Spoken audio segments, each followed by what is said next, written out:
ਸ਼ੁੱਧ ਉਦੇਸ਼ਮ ਨੀਅਤ ਦਾ ਬੀਜ ਸੱਚੇ ਸੁੱਚੇ ਦਿਆਵਾਨ ਗੁਰੂ ਨਾਨਕ ਦਾ ਨੇਕ ਇਰਾਦਿਆਂ ਅਤੇ ਦਰਿਆ ਦਿਲੀ ਨਾਲ ਵਰਤਾਉਣ ਦਾ ਇਜ਼ਹਾਰ ਹੈ, ਜੋ ਉਹਨਾਂ ਨੇ ਹਰੇ ਭਰੇ ਮਾਲਾਬਾਰ ਇਲਾਕੇ ਵਿੱਚੋਂ ਸਮੁੰਦਰ ਵਿੱਚ ਜਾਂਦੇ ਪਾਣੀਆਂ ਵਿਚਕਾਰ ਕੀਤਾ।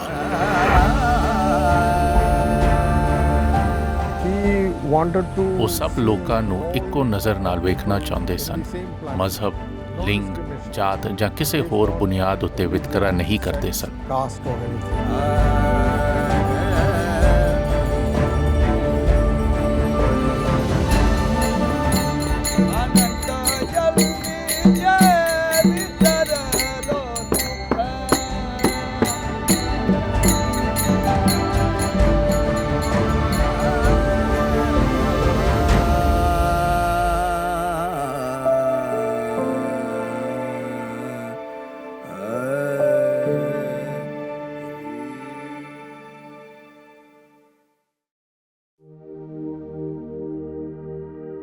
ਏਕ ਓੰਕਾਰ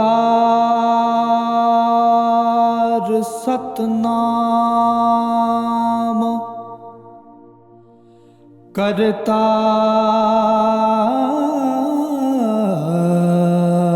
ਪੁਰਖ ਨਿਰਭਉ ਨਿਰਵੈਰ ਅਕਾਲ ਮੂਰਤ ਅਜੂਨੀ ਸੈਭੰ ਗੁਰ ਪ੍ਰਸਾਦ।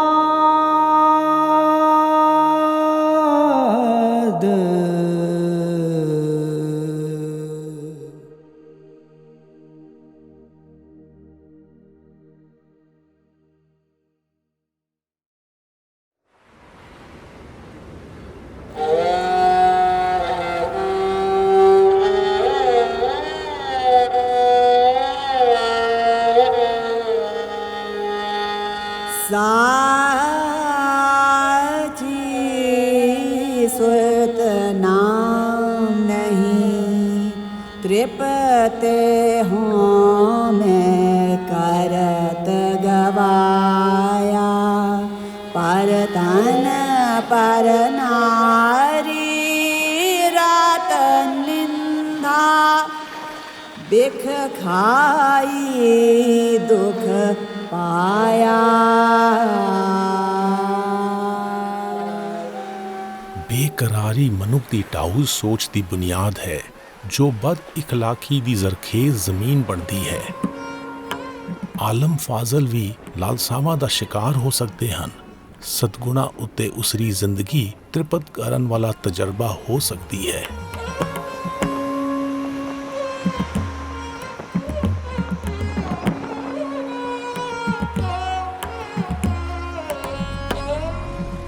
ਮੌਜੂਦਾ ਦੌਰ ਵਿੱਚ ਸਿਆਸੀ ਕਾਰਨਾਂ ਕਰਕੇ ਸਮੁੰਦਰ ਰਾਹੀਂ ਸ਼੍ਰੀਲੰਕਾ ਤੋਂ ਇੰਡੀਆ ਦਾ ਸਫ਼ਰ ਨਾਮੁਮਕਿਨ ਹੈ। ਇਸ ਲਈ ਅਸੀਂ ਹਵਾਈ ਜਹਾਜ਼ ਰਾਹੀਂ ਸ਼੍ਰੀਲੰਕਾ ਤੋਂ ਇੰਡੀਆ ਗਏ ਅਤੇ ਧਨੁਸ਼ਕੋਡੀ ਤੋਂ ਗੁਰੂ ਨਾਨਕ ਦੇ ਪਦ ਚਿੰਨ੍ਹਾਂ ਉੱਤੇ ਆਪਣਾ ਸਫ਼ਰ ਅੱਗੇ ਤੋਰਿਆ।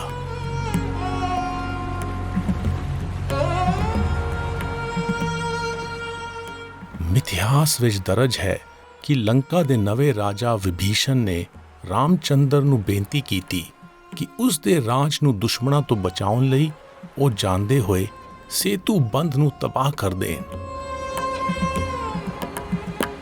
ਰਾਮਚੰਦਰ ਨੇ ਆਪਣੇ ਧਨੁਸ਼ ਵਿੱਚੋਂ ਛੱਡੇ ਤੀਰਾਂ ਨਾਲ ਪੁਲ ਤਬਾਹ ਕਰ ਦਿੱਤਾ ਅਤੇ ਇਸ ਸਥਾਨ ਦਾ ਨਾਮ ਧਨੁਸ਼ਕੋਡੀ ਪੈ ਗਿਆ, ਜਿਸ ਦਾ ਮਾਇਨਾ ਹੈ ਧਨੁਸ਼ ਦਾ ਅੰਤ। ਤਸ਼ਬੀਹੀ ਪੱਖੋਂ ਇਹ ਟਾਊ ਸੋਚ ਦੇ ਬੰਧਨ ਤੋੜ ਕੇ ਉਸਾਰੂ ਸੋਚ ਦੀ ਰਾਖੀ ਦਾ ਲਖਾਇਕ ਹੈ।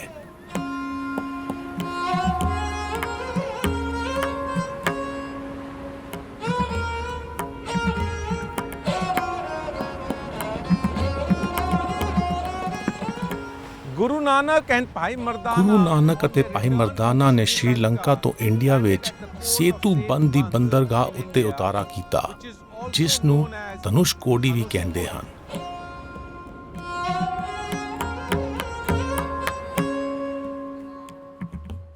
ਗੁਰੂ ਨਾਨਕ ਅਤੇ ਭਾਈ ਮਰਦਾਨਾ ਨੇ ਧਨੁਸ਼ਕੋਡੀ ਤੋਂ ਰਾਮੇਸ਼ਵਰਮ, ਤ੍ਰਿਵੇਂਦਰਮ, ਕੋਟਿਅਮ, ਅੰਨਾਮਲਾਈ ਪਹਾੜੀਆਂ, ਬਿਦਰ, ਨਾਂਦੇੜ ਰਾਹੀਂ ਦੌਲਤਾਬਾਦ ਦਾ ਸਫ਼ਰ ਕੀਤਾ। ਪਹਿਲਾਂ ਉਹ ਧਨੁਸ਼ਕੋਡੀ ਤੋਂ ਰਾਮੇਸ਼ਵਰਮ ਗਏ।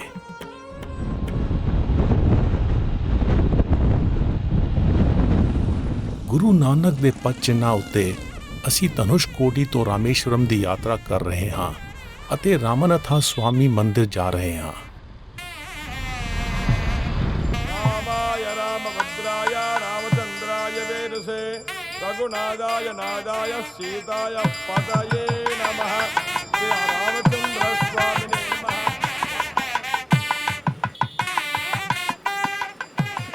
ਰਾਮੇਸ਼ਵਰਮ ਦਾ ਸੰਸਕ੍ਰਿਤ ਵਿੱਚ ਮਾਇਨਾ ਰਾਮਚੰਦਰ ਦਾ ਭਗਵਾਨ ਹੈ, ਜਿਸ ਦਾ ਮਤਲਬ ਭਗਵਾਨ ਸ਼ਿਵ ਹੈ।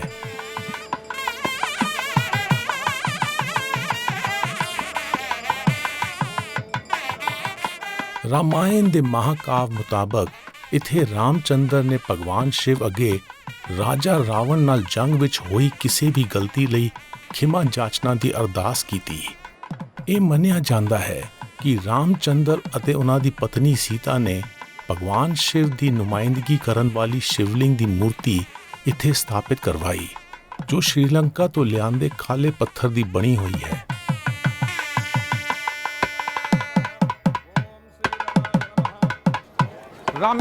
ਰਾਮੇਸ਼ਵਰਮ ਸ਼ਿਵ ਮਤ ਵਿੱਚ ਤੀਰਥ ਯਾਤਰੀਆਂ ਲਈ ਸਭ ਤੋਂ ਅਹਿਮ ਸਥਾਨ ਵਿੱਚ ਸ਼ਾਮਿਲ ਹੈ।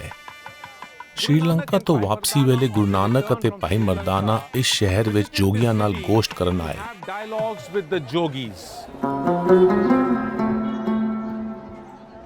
ਗੋਸ਼ਟ ਦੌਰਾਨ ਜੋਗੀਆਂ ਨੇ ਗੁਰੂ ਨਾਨਕ ਨੂੰ ਸਵਾਲ ਕੀਤਾ ਕਿ ਉਹ ਨਿਰਗੁਣ ਧਾਰਾ ਦੇ ਹੋਣ ਦੇ ਬਾਵਜੂਦ ਰਾਮਨਾਥਾ ਸਵਾਮੀ ਮੰਦਿਰ ਕਿਉਂ ਆਏ ਹਨ। ਉਹਨਾਂ ਦੀ ਧਾਰਾ ਨਿਰੰਕਾਰ ਨੂੰ ਮੰਨਦੀ ਹੈ, ਜਦੋਂ ਕਿ ਇੱਥੇ ਇਲਾਹੀ ਦੀ ਪੂਜਾ ਸ਼ਿਵ ਦੇ ਰੂਪ ਵਿੱਚ ਹੁੰਦੀ ਹੈ। ਜਵਾਬ ਵਿੱਚ ਗੁਰੂ ਨਾਨਕ ਨੇ ਗਾਇਆ,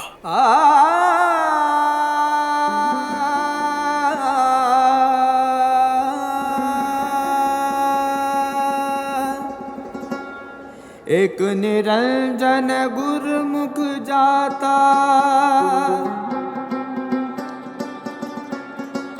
दूजा मार शब्द पचाता,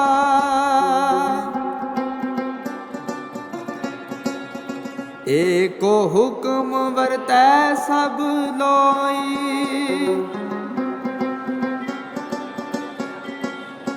एकसते सब उपत होई,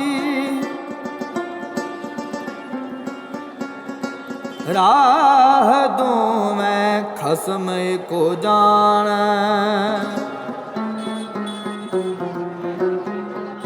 गुर के शब्द हुक्म पछान,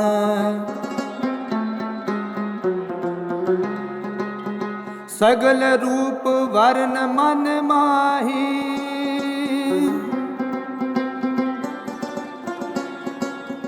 कहो नानक एको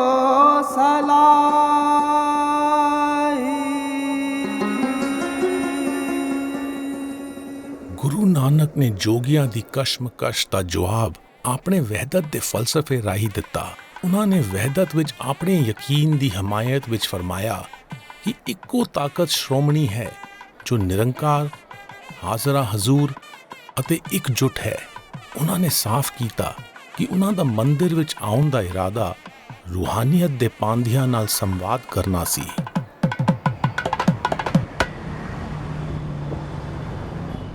ਅਸੀਂ ਹੁਣ ਗੁਰੂ ਨਾਨਕ ਦੀ ਯਾਦ ਵਿੱਚ ਬਣੇ ਅਸਥਾਨ ਨਾਨਕ ਉਦਾਸੀਨ ਮੱਠ ਨੂੰ ਜਾ ਰਹੇ ਹਾਂ, ਜੋ 19ਵੀਂ ਸਦੀ ਦੇ ਸ਼ੁਰੂ ਵਿੱਚ ਚੰਦੂ ਲਾਲ ਨੇ ਬਣਾਇਆ ਸੀ। ਚੰਦੂ ਲਾਲ ਹੈਦਰਾਬਾਦ ਦੇ ਨਿਜ਼ਾਮ ਦੇ ਵਜ਼ੀਰ ਸਨ।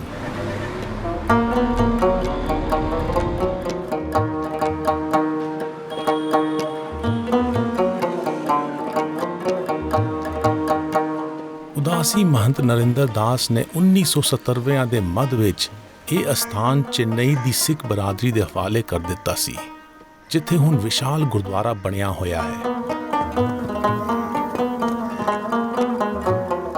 ਇੰਤਜ਼ਾਮੀਆ ਕਮੇਟੀ ਨੇ ਮਹੰਤ ਨਰਿੰਦਰ ਦਾਸ ਦੀ ਬਣਾਈ ਹੋਈ ਯਾਦਗਾਰ ਕਾਇਮ ਰੱਖੀ ਹੈ। ਗੁਰੂ ਨਾਨਕ ਦਾ ਫਲਸਫਾ ਗੁੱਝੇ ਰੂਪ ਵਿੱਚ ਬਹੁਤ ਸਾਰੇ ਲੋਕਾਂ ਦੇ ਦਿਲਾਂ ਵਿੱਚ ਵਸਿਆ ਹੋਇਆ ਸੀ ਅਤੇ ਹੈ। ਜ਼ਾਹਰਾਂ ਰੂਪਾਂ ਦੀਆਂ ਵੰਡੀਆਂ ਏਕੇ ਦਾ ਘੇਰਾ ਤੰਗ ਕਰ ਦਿੰਦੀਆਂ ਹਨ। ਕਈ ਤਰ੍ਹਾਂ ਦੇ ਜ਼ਾਹਰਾਂ ਰੂਪਾਂ ਵਿੱਚੋਂ ਨਿਰੰਕਾਰ, ਹਾਜ਼ਰਾ ਹਜ਼ੂਰ ਅਤੇ ਸਰਬ ਸ਼ਕਤੀਮਾਨ ਦਾ ਇਕਰਾਰੀ ਅਕਸ ਉਭਰਦਾ ਹੈ। ਇਹਨਾਂ ਰੂਪਾਂ ਦੀ ਗਿਆਨ ਇੰਦਰੀਆਂ ਰਾਹੀਂ ਤੰਦ ਜੁੜਦੀ ਹੈ ਜੋ ਏਕੇ ਦੀ ਗਵਾਹੀ ਭਰਦੀ ਹੈ। ਮਨ ਤਾਂ ਗਲਤ ਫਹਿਮੀਆਂ ਦੀਆਂ ਖੇਡਾਂ ਖੇਡਦਾ ਹੈ। सहस तव नैन नन नैन है तोहे को, सहस मूरत नन एक तोही, सहस पद बिमल नन एक पद, गांध बिन सहस तव गांध, एवा चलत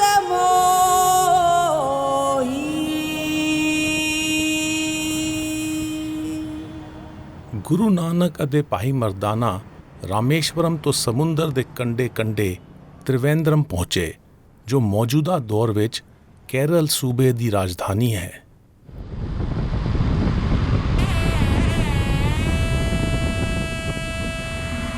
ਗੁਰੂ ਨਾਨਕ ਦੇ ਪਦ ਚਿੰਨ੍ਹਾਂ ਉੱਤੇ ਅਸੀਂ ਹੁਣ ਰਾਮੇਸ਼ਵਰਮ ਤੋਂ ਤ੍ਰਿਵੇਂਦਰਮ ਜਾ ਰਹੇ ਹਾਂ।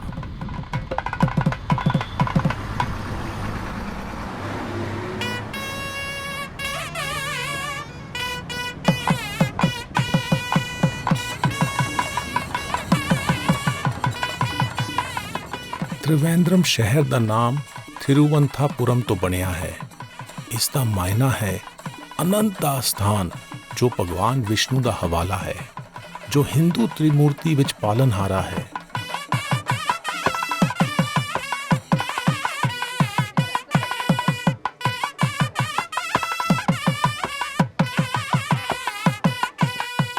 ਸ਼੍ਰੀ ਪਦਮਨਾਭਾ ਸਵਾਮੀ ਮੰਦਿਰ ਵਿਸ਼ਨੂੰ ਭਗਵਾਨ ਨੂੰ ਮਨਸੂਬ ਹੈ ਅਤੇ ਪੂਰੇ ਭਾਰਤ ਦੇ ਵੈਸ਼ਨਵ ਮਤ ਦੇ ਜ਼ਿਆਰਤੀਆਂ ਲਈ ਖਿੱਚ ਦਾ ਮਰਕਜ਼ ਹੈ।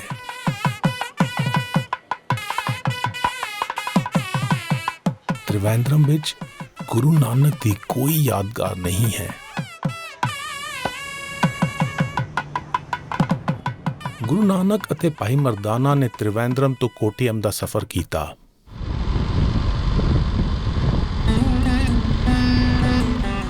ਗੁਰੂ ਨਾਨਕ ਦੇ ਪਦ ਚਿੰਨ੍ਹਾਂ ਉੱਤੇ ਅਸੀਂ ਤ੍ਰਿਵੇਂਦਰਮ ਤੋਂ ਕੋਟੀਅਮ ਜਾ ਰਹੇ ਹਾਂ।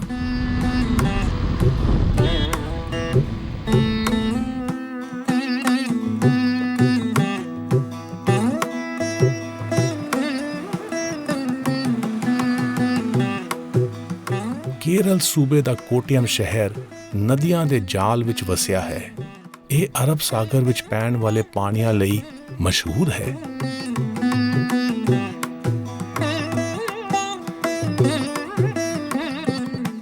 ਕੋਟੀਅਮ ਵਿੱਚ ਗੁਰੂ ਨਾਨਕ ਦੀ ਮੇਜ਼ਬਾਨੀ ਜੋਗੀਆਂ ਦੇ ਡੇਰੇ ਨੇ ਕੀਤੀ। ਗੁਰੂ ਨਾਨਕ ਅਤੇ ਭਾਈ ਮਰਦਾਨਾ ਨੇ ਕੋਟੀਅਮ ਦੀ ਯਾਤਰਾ ਕੀਤੀ। ਜੋਗੀਆਂ ਨਾਲ ਗੋਸ਼ਟ ਵਿੱਚ ਗੁਰੂ ਨਾਨਕ ਨੇ ਸਾਂਝ ਦੀ ਅਹਿਮੀਅਤ ਉੱਤੇ ਜ਼ੋਰ ਦਿੱਤਾ।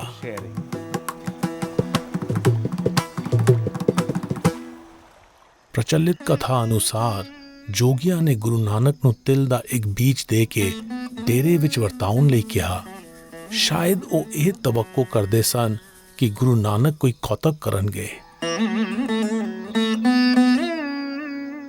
ਗੁਰੂ ਨਾਨਕ ਦੀ ਵਿਲੱਖਣਤਾ ਇਹੋ ਸੀ ਕਿ ਉਹ ਆਪਣੇ ਖਿਆਲਾਂ ਦਾ ਅਸਲਾ ਅਮਲੀ ਮਿਸਾਲਾਂ ਨਾਲ ਬਿਆਨ ਕਰਦੇ ਸਨ।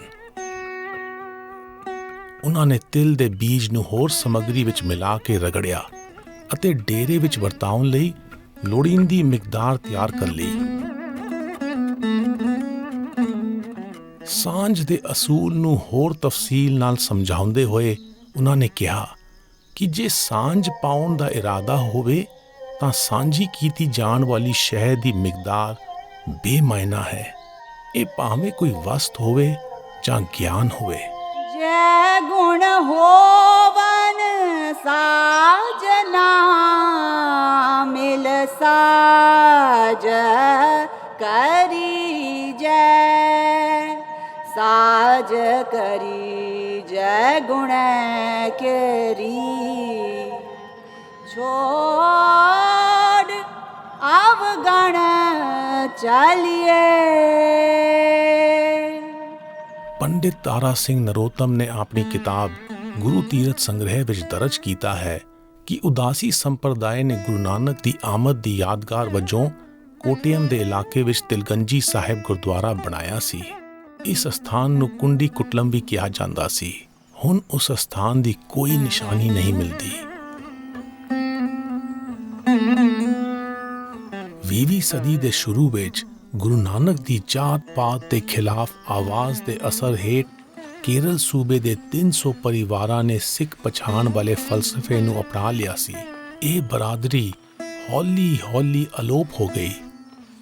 ਅਸੀਂ ਮੁਕਾਮੀ ਬਾਸ਼ਿੰਦੇ ਲੈਫਟੀਨੈਂਟ ਕਰਨਲ ਲਖਵੀਰ ਸਿੰਘ ਦੇ ਘਰ ਜਾ ਰਹੇ ਹਾਂ, ਜਿਨ੍ਹਾਂ ਦੇ ਪੁਰਖਿਆਂ ਨੇ ਸਿੱਖ ਧਰਮ ਅਪਣਾਇਆ ਸੀ।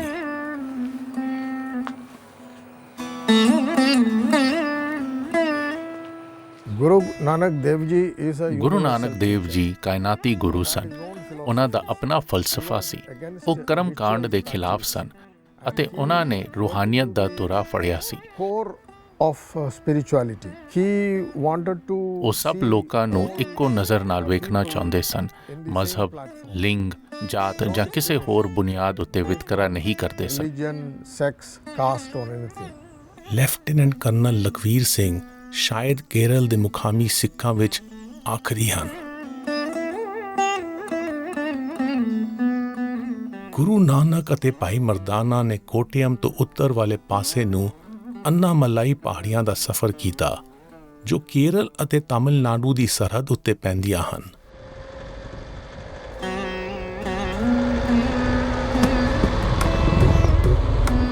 ਅਸੀਂ ਗੁਰੂ ਨਾਨਕ ਦੇ ਪਦ ਚਿੰਨ੍ਹਾਂ ਉੱਤੇ ਕੋਟਿਅਮ ਤੋਂ ਅੰਨਾਮਲਾਈ ਪਹਾੜੀਆਂ ਵੱਲ ਜਾ ਰਹੇ ਹਾਂ।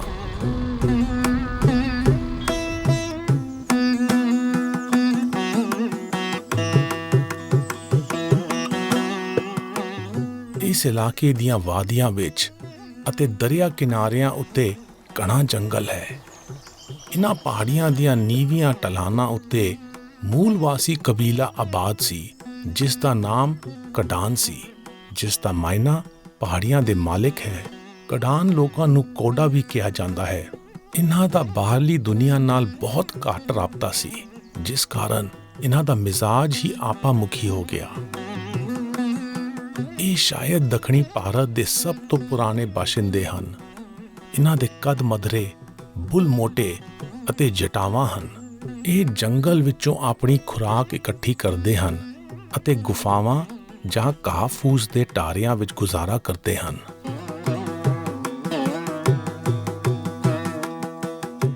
ਜਦੋਂ ਗੁਰੂ ਨਾਨਕ ਅਤੇ ਭਾਈ ਮਰਦਾਨਾ ਇਸ ਇਲਾਕੇ ਵਿੱਚੋਂ ਲੰਘ ਰਹੇ ਸਨ ਤਾਂ ਉਹ ਖੁਰਾਕ ਦੀ ਭਾਲ ਵਿੱਚ ਜੰਗਲ ਵਿੱਚ ਗਏ। ਉਹਨਾਂ ਨੂੰ ਘੁਸਪੈਠੀਏ ਸਮਝ ਕੇ ਇੱਕ ਕੌਡਾ ਜੀ ਨੇ ਭਾਈ ਮਰਦਾਨਾ ਨੂੰ ਬੰਦੀ ਬਣਾ ਲਿਆ।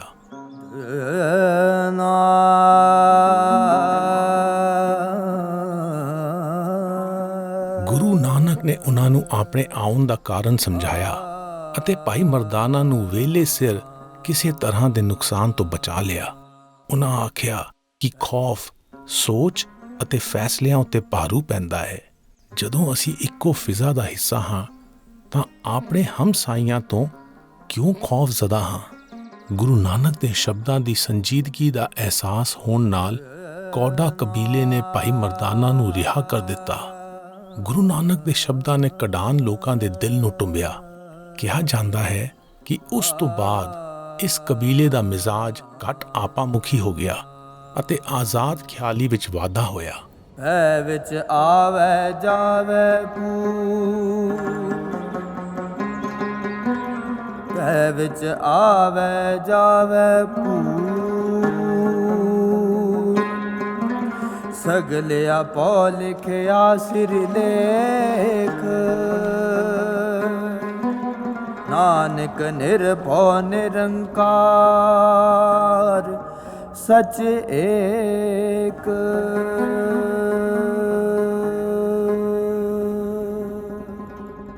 ਗੁਰੂ ਨਾਨਕ ਅਤੇ ਭਾਈ ਮਰਦਾਨਾ ਨੇ ਅੰਨਾਮਲਾਈ ਪਹਾੜੀਆਂ ਤੋਂ ਬਿਦਰ ਦਾ ਸਫ਼ਰ ਕੀਤਾ, ਜੋ ਕਰਨਾਟਕ ਸੂਬੇ ਦੇ ਉੱਤਰ ਪੂਰਬ ਹਿੱਸੇ ਵਿੱਚ ਪਹਾੜੀ ਸਿਖਰ ਉੱਤੇ ਵਸਿਆ ਸ਼ਹਿਰ ਹੈ। ਅਸੀਂ ਗੁਰੂ ਨਾਨਕ ਦੇ ਪਦ ਚਿੰਨ੍ਹਾਂ ਉੱਤੇ ਅੰਨਾ ਮਲਾਈ ਪਹਾੜੀਆਂ ਤੋਂ ਬਿਦਰ ਜਾ ਰਹੇ ਹਾਂ।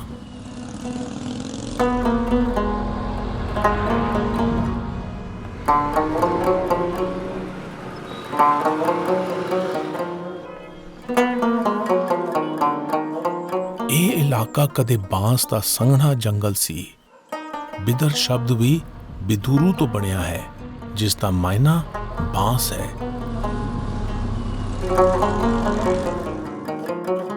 ਬਿਦਰ 200 ਸਾਲ ਤੱਕ ਬਹਮਨੀ ਸਲਤਨਤ ਦਾ ਹਿੱਸਾ ਸੀ, ਜੋ ਦੱਖਣੀ ਭਾਰਤ ਦੇ ਦੱਖਣ ਵਿੱਚ ਪਰਸ਼ੀਆਈ ਇਸਲਾਮੀ ਰਾਜ ਸੀ।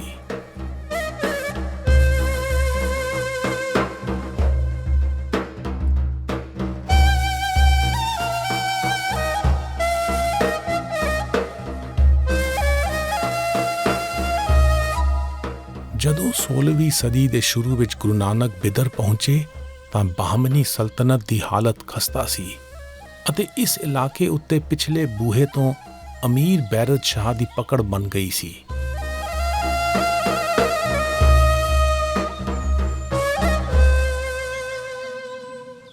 ਉਸ ਦੌਰ ਦੇ ਹੁਕਮਰਾਨ ਦੀਆਂ ਨਿਸ਼ਾਨੀਆਂ ਹੁਣ ਵੀ ਸ਼ਹਿਰ ਦੇ ਨਕਸ਼ ਉਗਾੜਦੀਆਂ ਹਨ।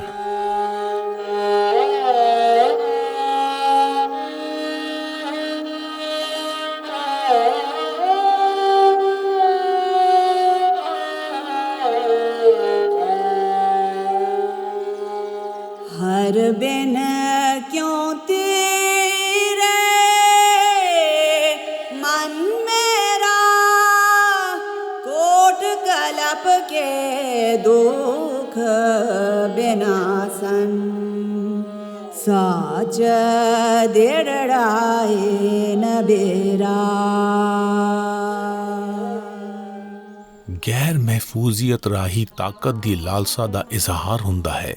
ਲੋਕ ਆਪਣੀ ਹਉਮੈ ਨੂੰ ਤਸੱਲੀ ਦੇਣ ਲਈ ਦੂਜਿਆਂ ਨੂੰ ਜੰਗ ਜਾਂ ਨਫਸੀਆਤੀ ਹਮਲੇ ਰਾਹੀਂ ਨਿਤਾੜਾ ਕਰਦੇ ਹਨ।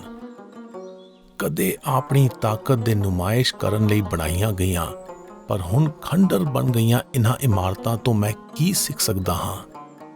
ਗੁਰੂ ਨਾਨਕ ਨੇ ਫਰਮਾਇਆ ਹੈ ਕਿ ਹਉਮੈ ਤੋਂ ਪੈਦਾ ਹੋਈਆਂ ਸ਼ਿਕਾਇਤਾਂ ਦਾ ਨਿਵਾਰਨ ਇਸ ਅਹਿਸਾਸ ਨਾਲ ਹੀ ਹੋ ਸਕਦਾ ਹੈ ਕਿ ਲਾਲਸਾਵਾਂ ਵਕਤੀ ਇਜ਼ਹਾਰ ਹਨ। ਇਸ ਲਈ ਮਨ ਦਾ ਮੁਹਾਨ ਇਤਫਾਕ ਪੈਦਾ ਕਰਨ ਦੇ ਤਰੱਦਦ ਨਾਲ ਮੋੜਨਾ ਚਾਹੀਦਾ ਹੈ।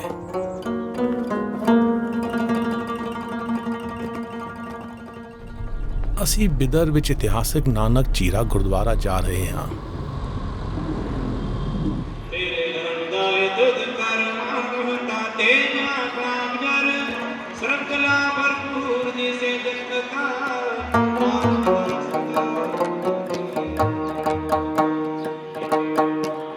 ਇਹ ਦਿਲ ਨੂੰ ਟੁੰਬਣ ਵਾਲਾ ਹੈ ਕਿ ਸਾਰੀਆਂ ਬਰਾਦਰੀਆਂ ਦੇ ਲੋਕ ਇਸ ਗੁਰਦੁਆਰੇ ਵਿੱਚ ਸਿਜਦਾ ਕਰਨ ਆਉਂਦੇ ਹਨ।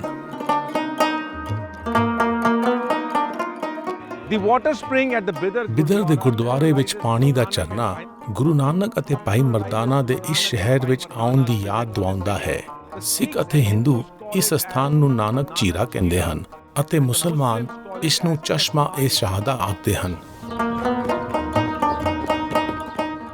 ਦੱਸਿਆ ਜਾਂਦਾ ਹੈ ਕਿ ਬਿਦਰ ਵਿੱਚ ਨਾਨਕ ਝੀਰਾ ਗੁਰਦੁਆਰੇ ਦੇ ਲਾਗੇ ਵਾਲੇ ਮਜ਼ਾਰ ਦੋ ਮੁਸਲਮਾਨ ਫਕੀਰਾਂ ਜਲਾਲੁਦੀਨ ਅਤੇ ਸੈਯਦ ਯਾਕੂਬ ਅਲੀ ਦੇ ਹਨ। ਚਾਰ ਤਰ੍ਹਾਂ ਦੇ ਰੂਹਾਨੀਅਤ ਦੇ ਆਰਜ਼ੂਮੰਦਾਂ ਨੇ ਆਪਣੇ ਗੋਸ਼ਟ ਵਿੱਚ ਸਾਂਝਾ ਕੀਤਾ ਕਿ ਉਹਨਾਂ ਦੀਆਂ ਆਪਣੀਆਂ ਮਨੋਤਾਂ ਨਾਲ ਜੁੜੇ ਲੋਕਾਂ ਦੇ ਝੁਕਾਅ ਅਤੇ ਖਿਆਲ ਵਿੱਚ ਕਾਣ ਕਿਸ ਤਰ੍ਹਾਂ ਦੇ ਹਨ। ਲੋਕ ਹਉਮੈ ਵਿੱਚ ਆਪਣੇ ਮਜ਼ਹਬ ਦੀ ਸ਼ਾਨ ਵਧਾਉਂਦੇ ਹੋਏ ਦੂਜੇ ਦੇ ਮਜ਼ਹਬ ਦੀ ਹੇਠੀ ਕਰਦੇ ਹਨ। ਇਹ ਇੱਜੜ ਵਾਲੀ ਜ਼ਹਿਨੀਅਤ ਲੋਕਾਂ ਵਿੱਚ ਵੰਡੀ ਪਾਉਂਦੀ ਹੈ ਅਤੇ ਦਰਜਾਬੰਦੀ ਕਰਦੀ ਹੈ, ਜਿਸ ਨਾਲ ਉਹਨਾਂ ਦੀ ਮਨੁੱਖਤਾ ਦੇ ਏਕੇ ਅਤੇ ਆਪਸੀ ਰਾਬਤੇ ਨੂੰ ਸਮਝਣ ਵਾਲੀ ਸਲਾਹੀਅਤ ਕਮਜ਼ੋਰ ਹੁੰਦੀ ਹੈ।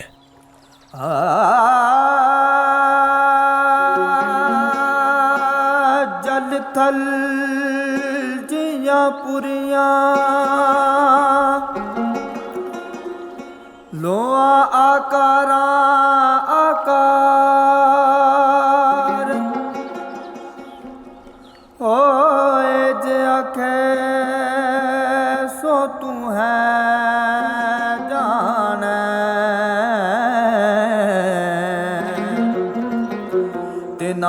ਆਪੇ ਤੇਰੀ ਸਾਰ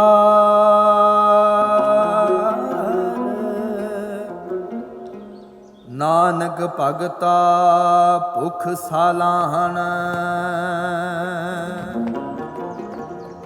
ਸਚ ਨਾਮ ਆਧਾਰ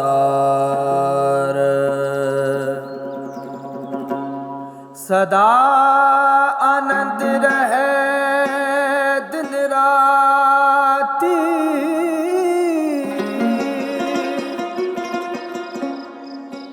ਗੁਣਵੰਤਿਆਂ ਪਛਾਰ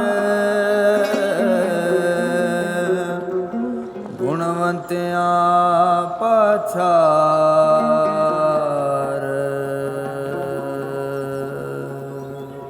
ਗੁਰੂ ਨਾਨਕ ਨੇ ਆਖਿਆ ਕਿ ਉਹ ਉਹਨਾਂ ਲੋਕਾਂ ਦਾ ਸਤਿਕਾਰ ਕਰਦੇ ਹਨ ਜਿਨ੍ਹਾਂ ਨੂੰ ਏਕੇ ਦਾ ਸੱਚ ਸਮਝ ਆ ਗਿਆ ਹੈ ਅਤੇ ਆਨੰਦਮਈ ਜ਼ਿੰਦਗੀ ਗੁਜ਼ਾਰਦੇ ਹਨ। ਅਸੀਂ ਗੁਰੂ ਨਾਨਕ ਦੇ ਪਦ ਚਿੰਨ੍ਹਾਂ ਉੱਤੇ ਉੱਤਰ ਵਾਲੇ ਪਾਸੇ ਜਾ ਰਹੇ ਹਾਂ। ਉਹਨਾਂ ਦੇ ਪਦ ਚਿੰਨ੍ਹਾਂ ਤੋਂ ਕੁਝ ਵੱਲ ਪਾ ਕੇ ਅਸੀਂ ਭਗਤ ਤ੍ਰਿਲੋਚਨ ਦੀਆਂ ਯਾਦਾਂ ਨਾਲ ਸਾਂਝ ਪਾਉਣ ਲਈ ਬਾਰਸ਼ੀ ਜਾ ਰਹੇ ਹਾਂ। ਭਗਤ ਤ੍ਰਿਲੋਚਨ ਸੰਤ ਸਨ ਜਿਨ੍ਹਾਂ ਦਾ ਫਲਸਫਾ ਗੁਰੂ ਨਾਨਕ ਨਾਲ ਮੇਲ ਖਾਂਦਾ ਹੈ।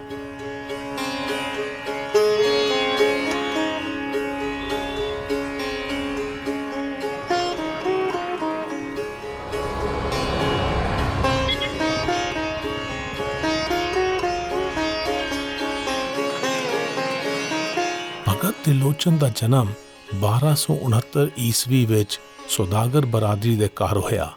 ਹਿੰਦੂ ਜਾਤ ਪ੍ਰਥਾ ਮੁਤਾਬਕ ਉਹ ਵੈਸ਼ ਸਨ ਜੋ 3 ਉੱਚ ਜਾਤਾਂ ਵਿੱਚ ਸ਼ੁਮਾਰ ਹਨ। ਭਗਤ ਤ੍ਰਿਲੋਚਨ ਦੇ ਜਨਮ ਅਸਥਾਨ ਬਾਰੇ ਕੋਈ ਸਹਿਮਤੀ ਨਹੀਂ ਹੈ। ਕੁਝ ਇਤਿਹਾਸਕਾਰਾਂ ਦਾ ਦਾਅਵਾ ਹੈ ਕਿ ਉਹਨਾਂ ਦਾ ਪਿੰਡ ਮਹਾਰਾਸ਼ਟਰ ਸੂਬੇ ਵਿੱਚ ਬਾਰਸ਼ੀ ਸੀ। ਕੁਝ ਹੋਰਾਂ ਨੇ ਜ਼ਿਕਰ ਕੀਤਾ ਹੈ ਕਿ ਉਹਨਾਂ ਦਾ ਜਨਮ ਉੱਤਰ ਪ੍ਰਦੇਸ਼ ਵਿੱਚ ਹੋਇਆ, ਪਰ ਉਹਨਾਂ ਨੇ ਆਪਣਾ ਜੀਵਨ ਬਾਰਸ਼ੀ ਵਿੱਚ ਗੁਜ਼ਾਰਿਆ। ਬਾਰਸ਼ੀ ਵਿੱਚ ਭਗਤ ਤ੍ਰਿਲੋਚਨ ਨਾਲ ਜੁੜਿਆ ਕੋਈ ਮੰਦਰ ਨਹੀਂ ਹੈ। ਭਗਤ ਤ੍ਰਿਲੋਚਨ ਇਨਕਲਾਬੀ ਭਗਤੀ ਲਹਿਰ ਦੇ ਤਰਜਮਾਨ ਸਨ। ਉਹਨਾਂ ਦੇ ਨਾਮ ਤ੍ਰਿਲੋਚਨ ਦਾ ਮਾਇਨਾ ਹੈ 3 ਅੱਖਾਂ ਵਾਲਾ ਅਤੇ ਉਹਨਾਂ ਦੀ ਰੂਹਾਨੀ ਨਜ਼ਰ ਸਮਾਜਿਕ ਐਬ ਪਛਾਣਦੀ ਸੀ। ਭਗਤ ਤ੍ਰਿਲੋਚਨ ਨੇ ਕਰਮਕਾਂਡ ਦੀ ਮੁਜ਼ੰਮਤ ਕੀਤੀ, ਮਜ਼ਹਬੀ ਲਿਬਾਸ ਧਾਰਨ ਕਰਨ ਉੱਤੇ ਦਿੱਤੀ ਵਾਧੂ ਤਵੱਕੋ ਅਤੇ ਰੂਹਾਨੀ ਜ਼ਿੰਦਗੀ ਜਿਉਣ ਲਈ ਗ੍ਰਹਸਥ ਦੇ ਤਿਆਗ ਦੀ ਸ਼ਰਤ ਖਿਲਾਫ ਉਹਨਾਂ ਨੇ ਆਵਾਜ਼ ਬੁਲੰਦ ਕੀਤੀ।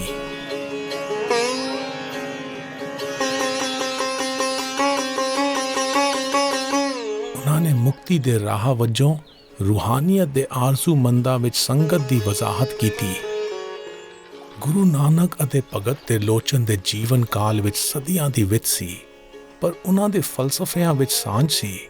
ਭਗਤ ਤ੍ਰਿਲੋਚਨ ਦੇ ਸ਼ਬਦ ਗੁਰੂ ਗ੍ਰੰਥ ਸਾਹਿਬ ਵਿੱਚ ਸ਼ਾਮਿਲ ਹਨ। ਗੁਰੂ ਗ੍ਰੰਥ ਸਾਹਿਬ ਵਿੱਚ ਸ਼ਾਮਿਲ ਇੱਕ ਸ਼ਬਦ ਵਿੱਚ ਭਗਤ ਤ੍ਰਿਲੋਚਨ ਲਿਖਦੇ ਹਨ, ਕਾਏ ਜਪੋਰੇ ਕਾਏ ਤਪੋਰੇ ਕਾਏ ਬਿਲੋਵੋ ਪਾਣੀ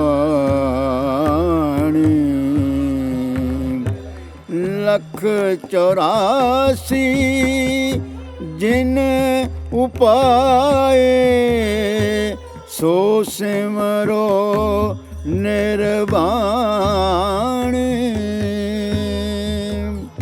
ਕਾਏ ਕਮੰਡਲ ਕਾਪੜਿਆ ਰੇ 68 ਕਾਏ ਫਿਰਾਹੀ ਬਦਤ ਤ੍ਰਿਲੋਚਨ ਸੁਨ ਰੇ ਪ੍ਰਾਣੀ ਕਣ ਬਿਨ ਗਾਹੋ ਕੇ ਪਾਹੀ। ਅੰਦਰੂਨੀ ਤਬਦੀਲੀ ਦੀ ਕੀਮਤ ਉੱਤੇ ਬਾਹਰੀ ਅਮਲਾਂ ਦੇ ਥੋਥੇਪਣ ਬਾਰੇ ਭਗਤ ਤ੍ਰਿਲੋਚਨ ਨੇ ਬਿਆਨ ਕੀਤਾ ਕਿ ਅਜਿਹੇ ਅਮਲ ਅੰਦਰੂਨੀ ਤਬਦੀਲੀ ਦੀ ਕੀਮਤ ਉੱਤੇ ਮਨੁੱਖ ਦਾ ਆਪਣੇ ਆਪ ਨਾਲ ਅਤੇ ਦੂਜਿਆਂ ਨਾਲ ਧੋਖਾ ਹੈ। ਇਹ ਬਿਨਾਂ ਦਾਣੇ ਵਾਲੀਆਂ ਫਸਲਾਂ ਛੰਡਣ ਵਾਂਗ ਹੈ।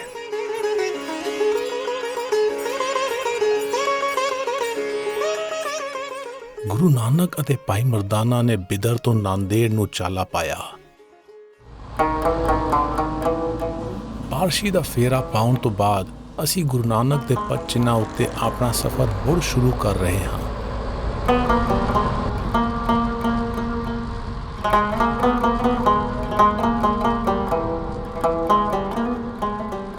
ਨਾਂਦੇੜ ਸ਼ਹਿਰ ਦਾ ਨਾਮ ਭਗਵਾਨ ਸ਼ਿਵ ਤੋਂ ਪਿਆ ਹੈ, ਜੋ ਹਿੰਦੂ ਤ੍ਰਿਮੂਰਤੀ ਵਿੱਚ ਤਬਾਹੀ ਦੀ ਨੁਮਾਇੰਦਗੀ ਕਰਦੇ ਹਨ। ਨਾਂਦੇੜ ਪੁਰਾਤਨ ਕਸਬਾ ਹੈ ਜਿਸ ਵਿੱਚ ਕਈ ਸੱਭਿਆਚਾਰ ਸਮਾਏ ਹੋਏ ਹਨ।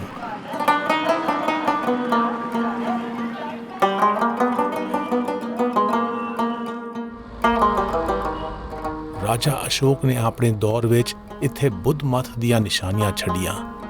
ਮੁਗਲਾਂ ਦੇ ਰਾਜ ਵਿੱਚ ਸੂਫੀ ਆਏ। ਸਿੱਖ ਇਤਿਹਾਸ ਦੀ ਆਪਣੀਆਂ ਪੈੜਾਂ ਹਨ, ਕਿਉਂਕਿ ਗੁਰੂ ਗੋਬਿੰਦ ਸਿੰਘ ਨੇ ਆਪਣਾ ਆਖਰੀ ਸਮਾਂ ਇੱਥੇ ਗੁਜ਼ਾਰਿਆ ਸੀ।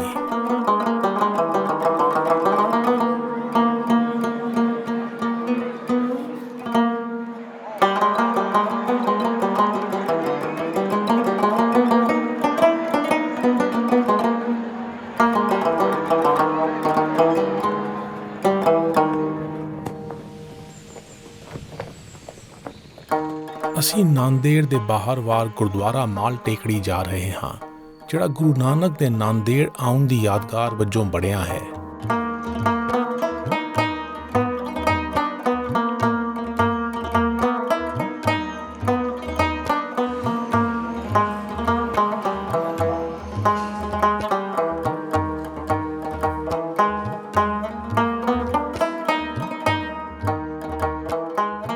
ਮਾਲ ਟੇਕੜੀ ਦੋ ਸ਼ਬਦਾਂ ਦਾ ਜੋੜ ਹੈ। ਮਾਲ ਦਾ ਮਤਲਬ ਖਜ਼ਾਨਾ ਅਤੇ ਟੇਕੜੀ ਦਾ ਮਤਲਬ ਟਿੱਲਾ ਹੈ। ਕਿਹਾ ਜਾਂਦਾ ਹੈ ਕਿ ਫਕੀਰ ਲੱਕੜ ਸ਼ਾਹ ਦੀ ਨਜ਼ਰ ਕਮਜ਼ੋਰ ਸੀ ਅਤੇ ਤੁਰਨ ਤੋਂ ਆਹਰੀ ਸਨ। ਉਹ ਇਸ ਟਿੱਲੇ ਉੱਤੇ ਖਜ਼ਾਨੇ ਦੀ ਰਾਖੀ ਕਰਦੇ ਸਨ।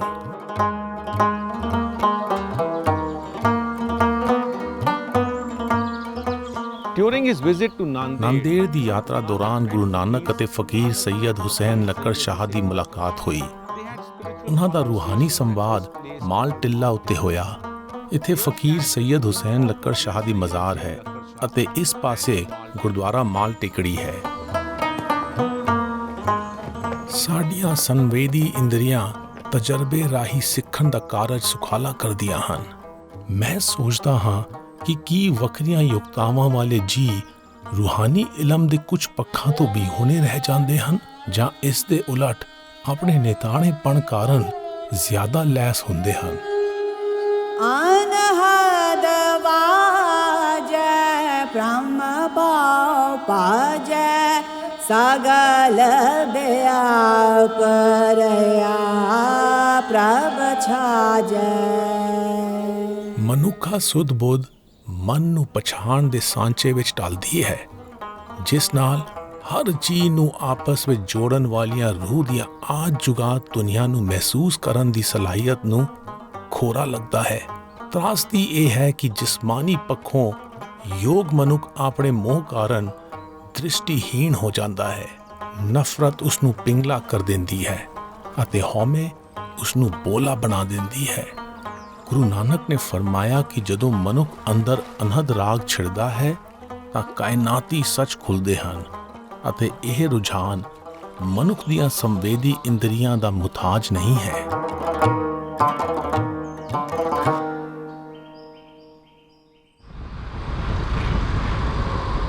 ਗੁਰੂ ਨਾਨਕ ਦੇ ਪਦ ਚਿੰਨ੍ਹਾਂ ਉੱਤੇ ਉੱਤਰ ਵਾਲੇ ਪਾਸੇ ਨੂੰ ਅਸੀਂ ਨਾਂਦੇੜ ਤੋਂ ਹਿੰਗੋਲੀ ਜਾਣ ਲਈ ਇੱਕ ਹੋਰ ਵੱਲ ਪਾ ਰਹੇ ਹਾਂ। ਅਸੀਂ ਭਗਤ ਨਾਮਦੇਵ ਦੀਆਂ ਯਾਦਾਂ ਨਾਲ ਸਾਂਝ ਪਾਉਣ ਜਾ ਰਹੇ ਹਾਂ। ਭਗਤ ਨਾਮਦੇਵ ਦਾ ਫਲਸਫਾ ਵੀ ਗੁਰੂ ਨਾਨਕ ਨਾਲ ਮੇਲ ਖਾਂਦਾ ਹੈ। जने दृष्टी लागो तुझा सगुण पनाय, जने दृष्टी लागो तुझा सगुण पनाय।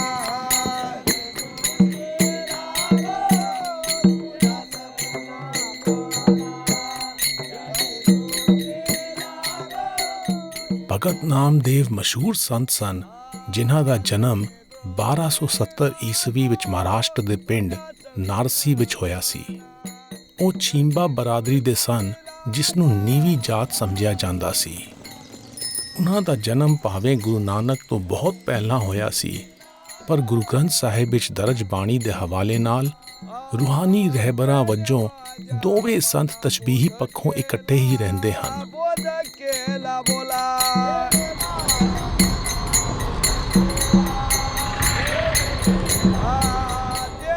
ਹਿੰਗੋਲੀ ਵਿੱਚ ਅਸੀਂ ਔਂਧਾ ਨਾਗਨਾਥ ਮੰਦਿਰ ਜਾ ਰਹੇ ਹਾਂ, ਜੋ ਭਗਵਾਨ ਸ਼ਿਵ ਨੂੰ ਮਨਸੂਬ ਹੈ। नमः पार्वती पतये हर हर महादेव नागेश्वर भगवान की जय। ਇਸ ਮੰਦਿਰ ਨਾਲ ਭਗਤ ਨਾਮਦੇਵ ਦੀ ਇੱਕ ਘਟਨਾ ਵੀ ਜੁੜੀ ਹੋਈ ਹੈ। ਕਥਾ ਇਹ ਕੀਤੀ ਜਾਂਦੀ ਹੈ ਕਿ ਉੱਚੀ ਜਾਤ ਦੇ ਬ੍ਰਾਹਮਣਾਂ ਨੇ ਉਹਨਾਂ ਨੂੰ ਦੁਤਕਾਰਿਆ ਸੀ ਅਤੇ ਔਂਧਾ ਨਾਗਨਾਥ ਮੰਦਿਰ ਵਿੱਚ ਆਉਣ ਤੋਂ ਮਨਾਹੀ ਕੀਤੀ ਸੀ।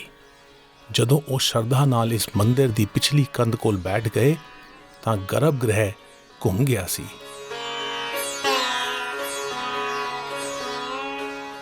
ਮੇਰੀ ਨਿਮਾਣੀ ਜਿਹੀ ਸਮਝ ਮੁਤਾਬਕ ਇਹ ਮੰਦਿਰ ਦੇ ਘੁੰਮਣ ਵਾਲੀ ਕਹਾਣੀ ਦਾ ਤਸ਼ਬੀਹੀ ਮਾਇਨਾ ਹੈ ਸਿਰਜਣਹਾਰ ਦੀ ਹਾਜ਼ਰਾ ਹਜ਼ੂਰੀ ਅਤੇ ਸਰਬ ਵਿਆਪਕਤਾ।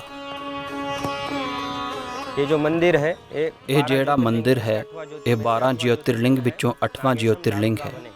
ਨਾਗੇਸ਼ਵਮ ਦਵਾਰਕਾ ਤੋਂ ਸੰਤ ਨਾਮਦੇਵ ਮਹਾਰਾਜ ਇੱਥੇ ਜ਼ਿਆਰਤ ਕਰਨ ਆਏ ਸਨ। ਉਹ ਪੂਰਬ ਵਾਲੇ ਪਾਸੇ ਆਪਣੀ ਭਗਤੀ ਸੰਕੀਰਤਨ ਕਰ ਰਹੇ ਸਨ ਤਾਂ ਉਹਨਾਂ ਨੂੰ ਮੰਦਿਰ ਦੇ ਪਿੱਛੇ ਭਗਤੀ ਕੀਰਤਨ ਕਰਨ ਨੂੰ ਕਿਹਾ ਗਿਆ। करने के लिए कहा गया। ਜਿਉਂ-ਜਿਉਂ ਉਹ ਭਗਤੀ ਕੀਰਤਨ ਕਰਦੇ ਕਰਦੇ ਪੂਰਬ ਤੋਂ ਪੱਛਮ ਨੂੰ ਜਾ ਰਹੇ ਸੀ, ਉਹਨਾਂ ਦਾ ਭਗਤੀ ਕੀਰਤਨ ਸੁਣਨ ਲਈ ਭਗਵਾਨ ਸ਼ਿਵ ਜੀ ਨੇ ਨਾਗੇਸ਼ਵਰ ਭਗਵਾਨ ਨੇ ਆਪਣੇ ਮੰਦਿਰ ਦਾ ਮੂੰਹ ਪੂਰਬ ਤੋਂ ਪੱਛਮ ਵਾਲੇ ਪਾਸੇ ਘੁਮਾ ਦਿੱਤਾ। ਇਹ ਇਸ ਸਥਾਨ ਦੀ ਅਹਿਮੀਅਤ ਹੈ। ਨਾਮਦੇਵ ਮਹਾਰਾਜ ਜੀ ਮਹਾਰਾਸ਼ਟਰ ਦੇ ਬਹੁਤ ਵੱਡੇ ਸੰਤ ਹੋਏ ਹਨ। ਉਹਨਾਂ ਨੇ ਕਿਹਾ ਹੈ ਕਿ ਭਗਤੀ ਮਾਰਗ ਤੋਂ ਈਸ਼ਵਰ ਪ੍ਰਾਪਤ ਹੋ ਸਕਦਾ ਹੈ। ऐसा कहा है। ਦੇਹ ਮਹਜਦ ਮਨ ਮੌਲਾਨਾ ਸਹਿਜ ਨਿਵਾਜ ਗੁਜ਼ਾਰੇ ਬੀਬੀ ਕੋਲਾ ਸੋਕਯਨ ਤੇਰਾ ਨਿਰੰਕਾਰ ਆਕਾਰ ਭਗਤ ਕਰਤ ਮੇਰੇ ਤਾਲ ਛਿਨਾਏ ਕਹਿ ਪਹਿ ਕਰੋ ਪੁਕਾਰਾ ਨਾਮੇ ਕਾ स्वामी अंतर जामी फिरे सगल वेद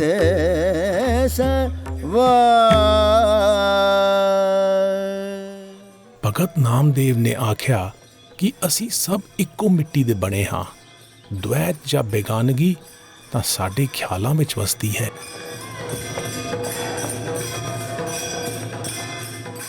ਭਗਤ ਨਾਮਦੇਵ ਭਗਤੀ ਲਹਿਰ ਦੇ ਅੰਦਰ ਵਾਰਕਾਰੀ ਧਾਰਾ ਦੇ ਮੋਢੀ ਸਨ। ਉਹ ਆਪਣੇ ਭਗਤੀਮਈ ਗੀਤਾਂ ਲਈ ਪੂਰੇ ਭਾਰਤ ਵਿੱਚ ਮਸ਼ਹੂਰ ਹੋਏ। ਭਗਤ ਨਾਮਦੇਵ ਨਿਰਗੁਣ ਸਰਗੁਣ ਫਲਸਫੇ ਦੀ ਬੁਲੰਦ ਆਵਾਜ਼ ਸਨ। ਨਿਰਗੁਣ ਧਾਰਾ ਨਿਰੰਕਾਰ ਸਿਰਜਣਹਾਰੇ ਦੀ ਧਾਰਨੀ ਹੈ ਅਤੇ ਸਰਗੁਣ ਧਾਰਾ ਸਿਰਜਣਹਾਰ ਦੇ ਕਿਸੇ ਵੀ ਰੂਪ ਵਿੱਚ ਇਜ਼ਹਾਰ ਦੀ ਧਾਰਨੀ ਹੈ। फिरविले देऊळा जगा माझी ख्याती, जगा माझी ख्याती, नामदेवा हाती दूध प्याला, नामदेवा हाती दूध प्याला, फिरविले देऊळ जगा माझी ख्याती, जगा माझी ख्याती. देवा तुझा माझा कारे वैरा कारे देवा तुझा। ਭਗਤ ਨਾਮਦੇਵ ਦੀ ਵਿਰਾਸਤ ਨੂੰ ਅਜੋਕੇ ਦੌਰ ਵਿੱਚ ਉਹਨਾਂ ਦੇ ਸ਼ਰਧਾਲੂਆਂ ਨੇ ਜਿਉਂਦਾ ਰੱਖਿਆ ਹੈ। ਸਦੀਆਂ ਤੋਂ ਉਹਨਾਂ ਦਾ ਫਲਸਫਾ ਵੱਖ-ਵੱਖ ਜਮਾਤਾਂ ਅਤੇ ਜਾਤਾਂ ਦੇ ਜੀਆਂ ਦੇ ਦਿਲਾਂ ਨੂੰ ਟੁੰਬਦਾ ਆਇਆ ਹੈ, ਜਿਸ ਦਾ ਇਜ਼ਹਾਰ ਭਗਤੀ ਗੀਤ ਗਾਉਣ ਵਾਲੀ ਸੰਗਤ ਵਿੱਚ ਹੁੰਦਾ ਹੈ। तेज माझ्या मना बोध केला बोध केला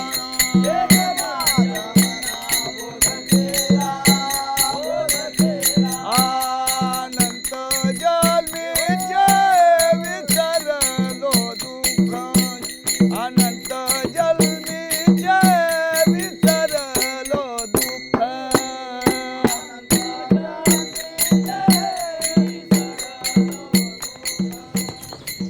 ਗੁਰੂ ਨਾਨਕ ਅਤੇ ਭਾਈ ਮਰਦਾਨਾ ਨੇ ਨਾਂਦੇੜ ਤੋਂ ਦੌਲਤਾਬਾਦ ਦਾ ਸਫ਼ਰ ਕੀਤਾ।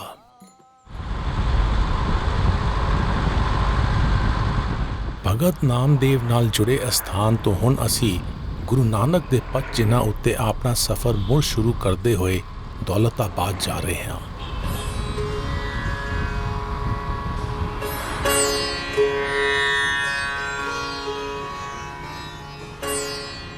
ਦੌਲਤਾਬਾਦ ਮਹਾਰਾਸ਼ਟਰ ਦਾ ਸ਼ਹਿਰ ਹੈ। ਇਸ ਦਾ ਇਤਿਹਾਸ 1000 ਈਸਾ ਪੂਰਵ ਤੱਕ ਜਾਂਦਾ ਹੈ। ਇਹ ਸ਼ਹਿਰ ਆਪਣੇ ਪਹਾੜ ਚੀਰ ਕੇ ਬਣੇ ਬਿਹਾਰਾਂ ਅਤੇ ਮੰਦਿਰਾਂ ਲਈ ਮਸ਼ਹੂਰ ਹੈ।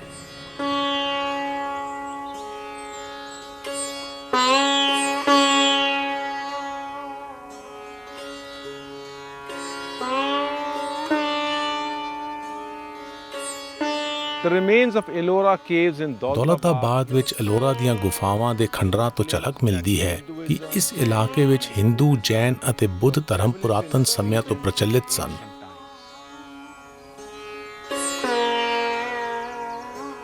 ਪਹਿਲਾਂ ਇੱਥੇ ਯਾਦਵ ਰਾਜਿਆਂ ਦਾ ਰਾਜ ਸੀ ਅਤੇ ਦੌਲਤਾਬਾਦ ਦਾ ਨਾਮ ਦੇਵਗਿਰੀ ਸੀ, ਮਤਲਬ ਕਿ ਪਹਾੜ ਦੇ ਦੇਵਤੇ।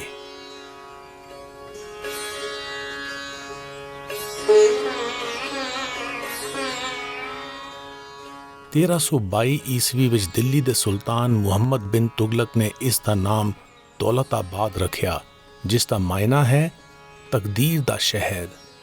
ਮੁਹੰਮਦ ਬਿਨ ਤੁਗਲਕ ਆਪਣੀ ਸਨਅਤ ਅਤੇ ਅਨੋਖੇ ਮਨਸੂਬਿਆਂ ਲਈ ਮਸ਼ਹੂਰ ਹੋਇਆ। ਪੂਰੇ ਭਾਰਤ ਉੱਤੇ ਰਾਜ ਕਰਨ ਦੇ ਇਰਾਦੇ ਨਾਲ ਉਸਨੇ ਰਾਜਧਾਨੀ ਨੂੰ ਪਹਿਲਾਂ ਦਿੱਲੀ ਤੋਂ ਦੇਵਗਿਰੀ ਅਤੇ ਮੁੜ ਕੇ ਵਾਪਸ ਦਿੱਲੀ ਤਬਦੀਲ ਕਰਨ ਦਾ ਗੈਰ ਮਨੁੱਖੀ ਫੈਸਲਾ ਕੀਤਾ ਅਤੇ ਹਜ਼ਾਰਾਂ ਲੋਕ ਇਸ ਬੇਅਰਥ ਸਫ਼ਰ ਦੀਆਂ ਦੁਸ਼ਵਾਰੀਆਂ ਦੀ ਭੇਟ ਚੜ੍ਹ ਗਏ।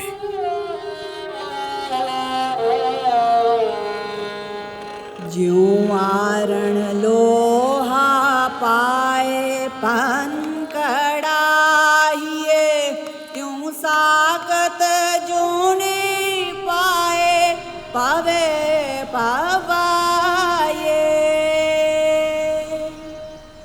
ਬੇਮੁਹਾਰ ਅਤੇ ਮੁਕੰਮਲ ਸੱਤਾ ਦੀ ਲਾਲਸਾ ਭ੍ਰਿਸ਼ਟ ਕਰਦੀ ਹੈ।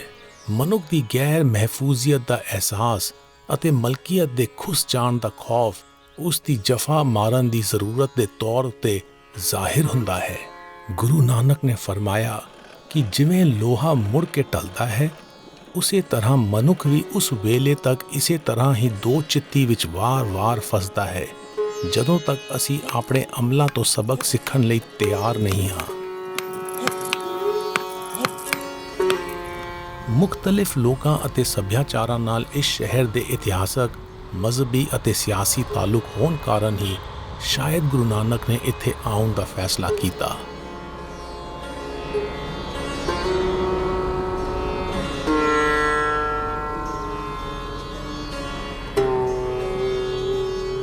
The Sufi shrines in Daulatabad ਦੀਆਂ ਸੂਫੀ ਦਰਗਾਹਾਂ ਗਵਾਹੀ ਭਰਦੀਆਂ ਹਨ ਕਿ ਕਦੇ ਇਹ ਸ਼ਹਿਰ ਇਸਲਾਮ ਦੇ ਪਸਾਰੇ ਲਈ ਦੱਖਣ ਅਤੇ ਦੱਖਣੀ ਭਾਰਤ ਦਾ ਬੂਹਾ ਸੀ। ਦੌਲਤਾਬਾਦ ਵਿੱਚ ਗੁਰੂ ਨਾਨਕ ਦੇ ਇਸ ਇਲਾਕੇ ਵਿੱਚ ਆਉਣ ਦੀ ਕੋਈ ਨਿਸ਼ਾਨੀ ਨਹੀਂ ਹੈ। ਗੁਰੂ ਨਾਨਕ ਨੇ ਆਪਣੇ ਸ਼ਬਦਾਂ ਦੇ ਜ਼ੋਰ ਨਾਲ ਨਾ ਇਨਸਾਫੀ ਨੂੰ ਵੰਗਾਰਿਆ ਅਤੇ ਇਨਸਾਨੀ ਹਕੂਕ ਦੀ ਵਕਾਲਤ ਕੀਤੀ। ਬਾਅਦ ਦੇ ਸਿੱਖ ਗੁਰੂਆਂ ਨੇ ਇਨ੍ਹਾਂ ਕਦਰਾਂ ਕੀਮਤਾਂ ਨੂੰ ਅੱਗੇ ਤੋਰਿਆ। ਔਰੰਗਾਬਾਦ ਜ਼ਿਲ੍ਹਾ ਮੁਗਲ ਬਾਦਸ਼ਾਹ ਔਰੰਗਜ਼ੇਬ ਦੀ ਅੰਤਿਮ ਆਰਾਮਗਾਹ ਸੀ, ਜੋ ਮਜ਼ਹਬੀ ਜ਼ੁਲਮ ਲਈ ਜਾਣਿਆ ਜਾਂਦਾ ਸੀ।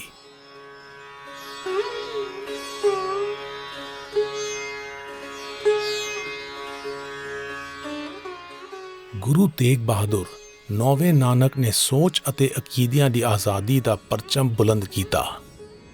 ਇਸ ਜਮਹੂਰੀ ਸੋਚ ਕਾਰਨ ਬਾਦਸ਼ਾਹ ਔਰੰਗਜ਼ੇਬ ਨੇ ਉਹਨਾਂ ਨੂੰ ਦਿੱਲੀ ਵਿੱਚ ਸਜ਼ਾਏ ਮੌਤ ਦੇਣ ਦਾ ਹੁਕਮ ਦਿੱਤਾ। ਬਾਦਸ਼ਾਹ ਔਰੰਗਜ਼ੇਬ ਦੀ ਮਜ਼ਾਰ ਨੂੰ ਦੇਖ ਕੇ ਮੈਨੂੰ ਗੁਰੂ ਨਾਨਕ ਦਾ ਸ਼ਬਦ ਯਾਦ ਆਉਂਦਾ ਹੈ, ਜਿਸ ਵਿੱਚ ਉਹਨਾਂ ਨੇ ਹਲੀਮੀ ਅਤੇ ਝੂਠੀ ਹਉਮੈ ਦਾ ਫਰਕ ਪੇਸ਼ ਕੀਤਾ ਹੈ। ਗੁਰੂ ਨਾਨਕ ਨੇ ਹਉਮੈ ਵਿੱਚ ਡੁੱਬ ਕੇ ਬੇਮਾਇਨਾ ਹੋ ਰਹੀ ਮਨੁੱਖਾ ਜ਼ਿੰਦਗੀ ਦੀ ਤੁਲਨਾ ਸਿੰਬਲ ਦੇ ਦਰਖਤ ਨਾਲ ਕੀਤੀ ਹੈ, ਜੋ ਉੱਚਾ ਤਾਂ ਹੁੰਦਾ ਹੈ ਪਰ ਉਸ ਨੂੰ ਮਿੱਠੇ ਫਲ ਨਹੀਂ ਲੱਗਦੇ।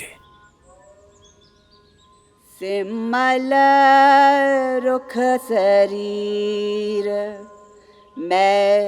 ਮੈਂ ਜਨ ਦੇਖ ਪੁਲਨ